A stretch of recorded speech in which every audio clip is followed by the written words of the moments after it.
Alright, this is a video going over the third quiz from Chapter 8, which was one proof and one equation. The proof, most of you did very well on this, so I'll go over it. Actually, it's a pretty simple proof that most of you would start on the left side. Okay, so the correct thing to do is to actually write that side again. Okay, now we really should only do one step at a time, so I know that a lot of you recognize that 1 minus cosine, or 1 minus sine squared x is cosine squared x, and actually 1 plus cotangent squared is cosecant squared. That was good to recognize that, but we should only really show one at a time here. So I'm just going to put cosine squared x over 1 plus cotangent squared x.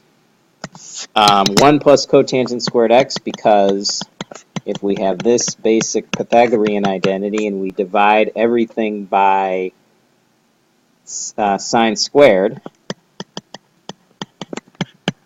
we will get 1 plus cotangent squared x equals cosecant squared x. So this down here is cosecant squared x. So that makes it nice. Cosine squared x over cosecant squared x. Oop, not cosine, cosecant.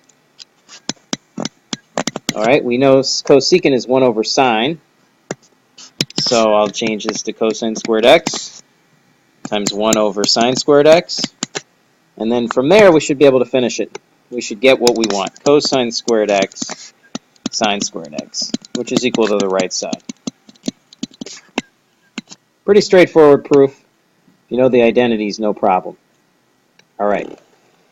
The back. Now we're asked to solve an equation. And there were a few approaches to this that people could take. One approach was to divide both sides by sine x. Some people just canceled the sine x's.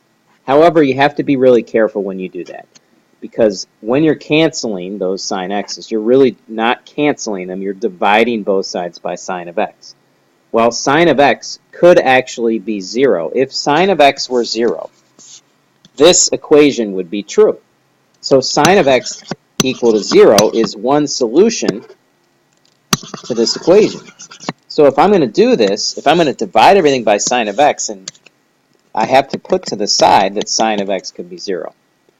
Okay, so that was one thing that people did. Another thing, which is a little bit more foolproof, where you don't have to remember anything like that, is let's subtract 2 sine x from both sides and basically set this thing equal to 0. And then we can factor. And we see that a 2 can come out, sine x can come out, and then we get cosine squared x.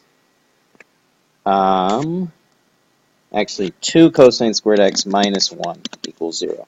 So now you see that you get, well, we can divide both sides by 2, and that'll get rid of the 2, but we get sine x is equal to 0. As you can see, that's the same thing that would have happened if we divided both sides by sine and then noted to the side that sine of x could be 0, and then we get 2 cosine squared x minus 1 equals 0. All right, when is sine x 0? Well, 0 or pi. I'm not going to put 2 pi because you notice here that 2 pi is not included in the domain of what we're looking at. Solve this equation. I get 2 cosine squared x equals 1. Cosine squared x equals 1/2. Square root both sides, and I get cosine, absolute value of cosine x equals the square root of 1/2, which you should recognize as the square root of 2 over 2. All right, a lot of people got stuck right here and didn't know what to do, but the square root of 1/2 is this. If I rationalize this, I get the square root of 2 over 2. Okay, so that's a special value, and since it's the absolute value of cosine of x is equal to this, we have that. Okay, so if I draw a little unit circle, when is the cosine equal to positive root 2 over 2? It would be here or here. When is it equal to negative root 2? It would be here or here. And those are pi over 4s, really. So x is equal to, this one's pi over 4. We've got 3 pi over 4. We've got 5 pi over 4. We've got 7 pi over 4. So I have 6 answers to this equation. Okay? Again, look at all of it at once. The idea of getting everything to one side and then trying to factor is a good idea.